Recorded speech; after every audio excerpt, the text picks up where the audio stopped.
Hey there, you looking kinda cute. Don't forget to subscribe and check out my other socials for more. Enjoy. The clock ticked past midnight as Harlan hunched over his textbooks. His eyes burned from hours of staring at dense paragraphs about cellular biology, but he forced himself to keep reading. The upcoming midterm weighed heavily on his mind. A soft knock at the door startled him. He blinked, realizing how late it had gotten. Who would be stopping by at this hour? "Come in," he called, stifling a yawn. The door creaked open, and a familiar face peeked in. Hunter's wavy chestnut hair fell across her forehead as she offered a sheepish smile. "Hey, sorry to bug you so late. I saw your light was still on." Harlan's heart skipped a beat. He'd been crushing on Hunter since orientation week, drawn to her quick wit and easygoing demeanor. But after weeks of awkward small talk, he still hadn't worked up the courage to ask her out. "No worries," he said, hoping his voice sounded casual. "Just cramming for Miller's bio exam. What's up?" Hunter stepped inside, hugging a thick textbook to her chest. She wore flannel pajama pants and an oversized university sweatshirt. Even dressed down, she looked effortlessly beautiful. "I'm totally stuck on this chem problem set," she said with a sigh.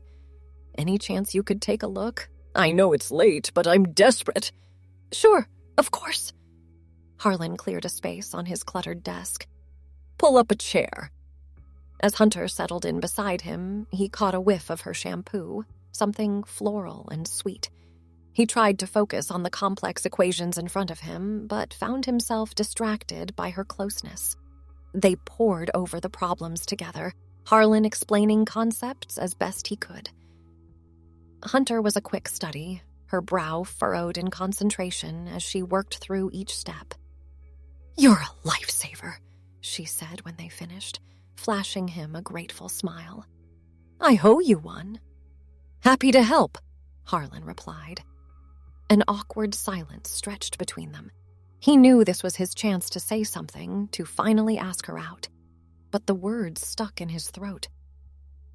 Hunter stood, gathering her books. "Well, I should let you get back to studying. Thanks again." "Wait," Harlan blurted. Hunter paused, looking at him expectantly. He took a deep breath. "Do you maybe want to grab coffee sometime? To, study together or whatever?" A flicker of surprise crossed Hunter's face, followed by a small frown. "Oh, Harlan, you're really sweet, but I don't think of you that way. I hope we can still be friends." Harlan's stomach dropped. He forced a smile, hoping to mask his disappointment. "Yeah, of course. No problem." Hunter gave him an apologetic look before slipping out the door. As it clicked shut behind her, Harlan slumped in his chair. He'd finally worked up the nerve to make a move, only to crash and burn. With a heavy sigh, he turned back to his biology notes, but the words blurred together, his mind replaying Hunter's gentle rejection over and over.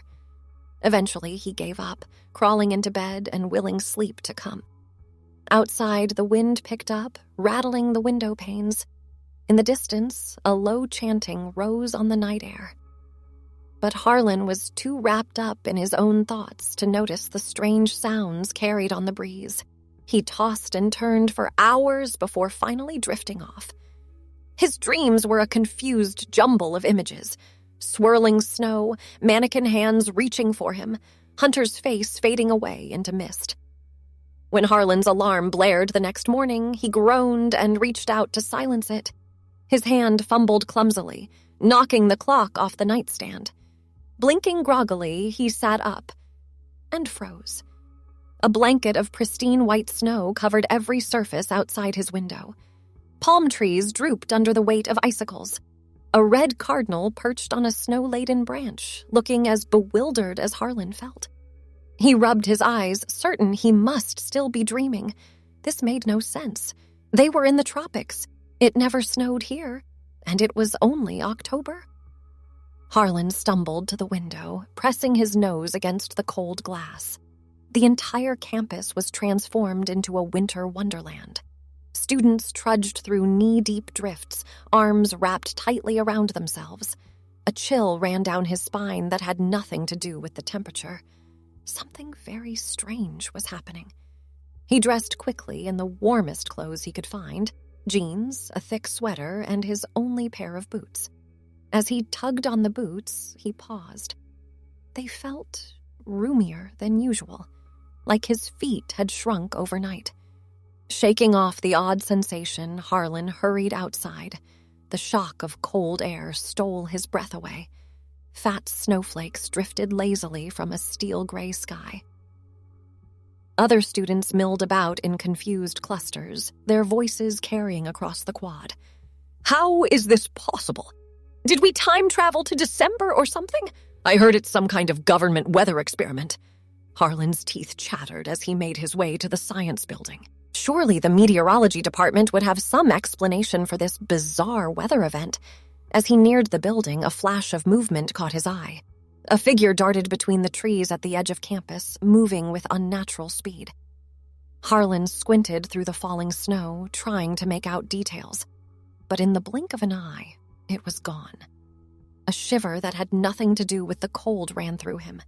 He quickened his pace, eager to get inside. The science building was packed with students and faculty alike, all clamoring for answers. Harlan squeezed through the crowd, catching snippets of worried conversation. "Never seen anything like it in 30 years of studying weather patterns. All our equipment is going haywire. Reports coming in from all over the region." He finally reached the front desk, where a harried-looking grad student was fielding questions. "What's going on?" Harlan asked. "How did this happen overnight?" The grad student shook her head. "We honestly don't know. It's like the laws of nature just changed. We're working on it, but right now we have more questions than answers." Unsatisfied, but seeing he wouldn't get more information, Harlan turned to leave. As he did, he collided with someone entering the building. "Oh, sorry, I didn't see—" He broke off as he recognized Hunter. She was bundled up in a puffy coat, her cheeks flushed from the cold. "Harlan, can you believe this?" She gestured at the snowy landscape outside. "It's insane, right?" He nodded, searching for something to say that wouldn't sound awkward after last night's rejection. "Yeah, totally crazy. Have you heard any explanations?" Hunter shook her head. "Nothing that makes sense. Some people are saying it's the end times." She laughed, but there was an edge of nervousness to it. "Well, I'm sure there's a scientific explanation," Harlan said, trying to sound confident. "They'll figure it out soon." "I hope so." Hunter glanced at her watch. "I should get going. I have class in 10 minutes. See you around?" "Yeah, see you," Harlan replied. He watched her disappear into the crowd, a familiar ache in his chest. The rest of the day passed in a blur. Classes were canceled as the university grappled with the sudden climate shift. Harlan spent hours refreshing news sites, searching for any information about the freakish weather. But aside from confirming that the phenomenon was widespread, affecting much of the region, there were no real answers. As evening fell, the temperature dropped further. Harlan huddled in his dorm room, piling on extra blankets. The heat was struggling to keep up with the unprecedented cold. He was about to turn in early when a sound from outside caught his attention. A low, rhythmic chanting drifted on the wind. It sounded almost like Latin. Curious, Harlan peered out the window. In the distance, he could just make out a group of robed figures gathered in a circle on the quad. Their voices rose and fell in an eerie cadence. A chill that had nothing to do with the temperature ran down his spine. What the hell was going on? He debated going out to investigate, but exhaustion won out. Whatever was happening, he'd deal with it in the morning. Harlan crawled into bed, pulling the covers up to his chin. His dreams that night were vivid and unsettling. Icy winds howled around him as he wandered through a frozen wasteland. Disembodied hands reached for him from the snow, and always that haunting chant echoed in the background.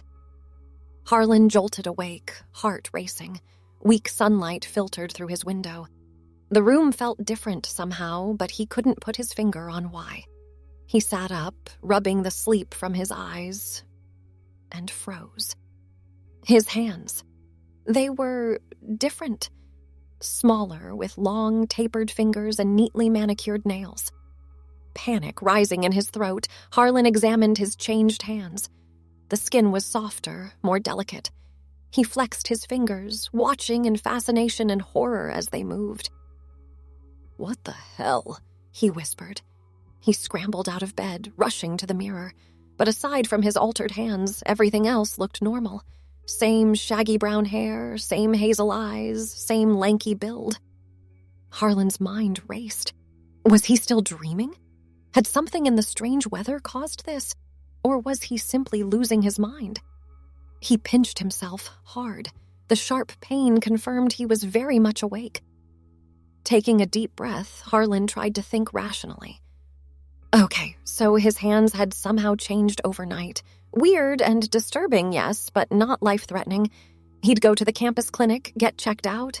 There had to be a medical explanation for this. He got dressed, struggling a bit with buttons and zippers using his unfamiliar hands. As he pulled on his boots, he noticed again how loose they felt. Frowning, he took them off and examined his feet. Sure enough, they too had shrunk and narrowed. His toes looked almost dainty. "This can't be happening," Harlan muttered. But the evidence was right in front of him. He managed to stuff his feet into a pair of old sneakers and headed out. The snow had stopped falling, but a thick blanket of white still covered everything. The air was crisp and cold. At the clinic, Harlan fidgeted nervously in the waiting room. How could he even begin to explain this to a doctor? They'd think he was crazy. When his name was called, he followed the nurse back to an exam room. She took his vitals, then left him to wait for the doctor. Harlan's leg bounced anxiously. He stared at his altered hands, still unable to believe what he was seeing. The door opened and a middle-aged woman in a white coat entered, clipboard in hand. "Hello, I'm Dr. Chen," she said with a smile. "What brings you in today?" Harlan took a deep breath. "This is going to sound insane, but my hands and feet have changed. They're smaller, more delicate. It happened overnight." Dr. Chen's eyebrows rose slightly, but her expression remained neutral. "I see. And have you experienced any other changes or symptoms?" Harlan shook his head. "No, just this. I know it sounds crazy." "I'm not here to judge," Dr. Chen interrupted gently. "Let's take a look, shall we?" She examined Harlan's hands carefully, measuring and testing range of motion. Then she checked his feet. "Well, you're right that there have been some changes," she said finally. "But I'm not seeing any signs of injury or disease. Physically, everything seems healthy, just different." "But how is this possible?" Harlan asked, frustration creeping into his voice. Dr. Chen sighed. "Honestly, I don't know. We've been seeing a lot of unusual cases since this weather anomaly started. I wish I had answers for you, but right now we're in uncharted territory." She prescribed some tests and told him to come back if he experienced any other changes. Harlan left the clinic feeling even more confused and unsettled than when he'd arrived. Over the next few days, the changes continued. Harlan's feet shrank further until none of his shoes fit properly. He found himself having to wear flip-flops despite the cold. His hands grew even more slender and graceful. Fine, pale hairs appeared on his arms and legs. And strangest of all, he began to feel different inside, softer somehow, more emotional. He isolated himself in his dorm room, too freaked out to face anyone. What was happening to him? On the fourth day, Harlan woke to find his pajama bottoms uncomfortably tight around the hips. Heart pounding, he stripped them off and stared at his lower body in shock. His hips had widened noticeably, giving him a curvier silhouette. And between his legs, things were changing there too, in ways that both terrified and fascinated him. Harlan sank to the floor, overwhelmed. He couldn't deny it any longer. He was transforming into a woman. But how? Why? As he sat there, fragments of memory began to surface, flashes of a life he'd never lived, yet somehow felt familiar. A childhood as a girl named Jodie. Parents he'd never met, but suddenly missed terribly.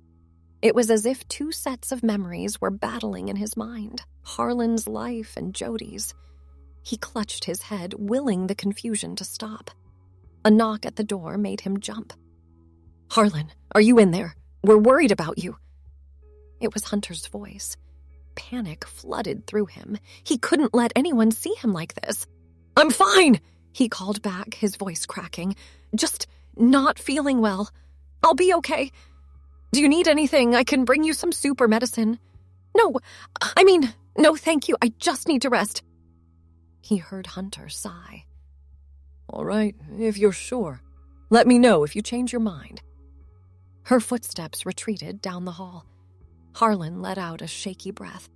He couldn't hide forever, but he needed time to figure out what was happening to him. As the days passed, the physical changes accelerated. Harlan's body hair disappeared entirely. His facial features softened, cheekbones becoming more pronounced. And his chest, well, that was changing too, in ways that both thrilled and terrified him. But the mental changes were even more profound. Jodie's memories grew stronger, while Harlan's began to feel like a distant dream. She, and Harlan was starting to think of himself as she now, remembered a happy childhood with loving parents. She recalled sleepovers with girlfriends, first crushes, all the milestones of growing up female.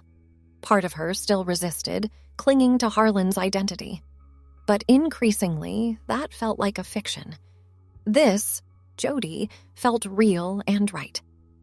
On the 7th day, Jodie woke with absolute clarity. The last vestiges of Harlan melted away like the snow outside her window. She stretched languorously, reveling in the feeling of being in her true body again. Rising, she examined herself in the mirror. A petite young woman with shoulder-length chestnut hair and hazel eyes gazed back at her. Her figure was slim but curvy, with delicate hands and feet. Jodie smiled, feeling truly herself for the first time in, well, she wasn't sure how long. The memories of her life as Harlan were fading rapidly, like a half-remembered dream. She dressed carefully in clothes she'd ordered online over the past few days, reveling in how right they felt. A soft sweater dress in deep purple hugged her curves. Black tights and ankle boots completed the outfit. Taking a deep breath, Jodie opened her door and stepped out into the hall. It was time to rejoin the world. As she made her way across campus, she marveled at how different everything looked from her new perspective. Colors seemed brighter, scents more vivid. She felt hyper-aware of the way people looked at her, especially the guys. Lost in thought, she nearly collided with someone rounding a corner.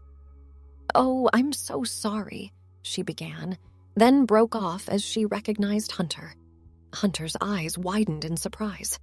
"Oh, I'm sorry, I didn't see you there." She cocked her head, studying Jodie's face. "This is going to sound weird, but do I know you from somewhere? You look really familiar." Jodie's heart raced. How could she possibly explain? I'm new here. Just transferred. I'm Jodie." "Nice to meet you, Jodie. I'm Hunter." She smiled warmly. "Welcome to campus. Hey, a bunch of us are getting together later to study for finals. Want to join? It's always good to meet new people." "I'd love to," Jodie replied, returning the smile. "Thanks for inviting me." As they chatted, making plans to meet up later, Jodie felt a flutter of excitement. She had a fresh start, a chance to forge new connections, maybe even with the girl she'd been crushing on all semester. The two parted ways, Hunter heading to class while Jodie continued on to the administration building. She had some paperwork to sort out, changing her name and gender marker in the university system, updating her ID. But for the first time in a long time, she felt hopeful about the future. As she walked, Jodie tilted her face up to the weak winter sunlight. The unnatural snow was finally starting to melt, revealing hints of green beneath. New life emerging after a strange and transformative season. She didn't fully understand the magic or science behind her transformation. But she knew, deep in her bones, that she was exactly who she was meant to be. Whatever challenges lay ahead, she would face them as her true self. That evening, Jodie joined Hunter and a group of other students at a cozy coffee shop just off campus. Fairy lights twinkled in the windows, and the rich scent of roasted beans filled the air. She settled into an overstuffed armchair, balancing a steaming mug of peppermint mocha on her knee. All around her, students bent over textbooks and laptops, cramming for upcoming finals. Hunter caught her eye from across the table and grinned. "Glad you could make it, Jodie. How are you liking campus so far?" "It's great," Jodie replied. "Everyone's been really welcoming." As the night wore on, she found herself relaxing and opening up. She laughed at inside jokes, commiserated over tough professors, and even offered a few study tips of her own. When the group finally dispersed, Hunter lingered behind. "Hey, want to grab dinner sometime this week? I'd love to hear more about where you transferred from." Jodie's heart skipped a beat. "That sounds wonderful. I'd really like that." They made plans to meet up in a few days. As Jodie walked back to her dorm, a warm glow of happiness filled her chest. This was the fresh start she'd been hoping for. The next few weeks flew by in a whirlwind of finals and end-of-semester activities. Jodie threw herself into her studies, determined to finish strong. But she also made time for her budding friendship with Hunter. They met for coffee, took study breaks in the park, and spent long evenings talking about everything and nothing. Jodie found herself falling harder with each passing day. Before she knew it, the semester was over and winter break had arrived. Most students headed home for the holidays, but Jodie opted to stay on campus. The dorms were quiet and peaceful, giving her time to reflect on all that had changed. On Christmas Eve, she was curled up in her room with a book when a knock sounded at her door. She opened it to find Hunter standing there, cheeks flushed from the cold. "Hey," Hunter said with a shy smile. "I thought you might like some company. I brought hot chocolate and Christmas cookies." Jodie's heart melted. "That's so sweet of you. Come on in." Thanks for watching. Don't forget to check out my other socials if you want more wonderful content, early access, behind the scenes, and more. All links down below.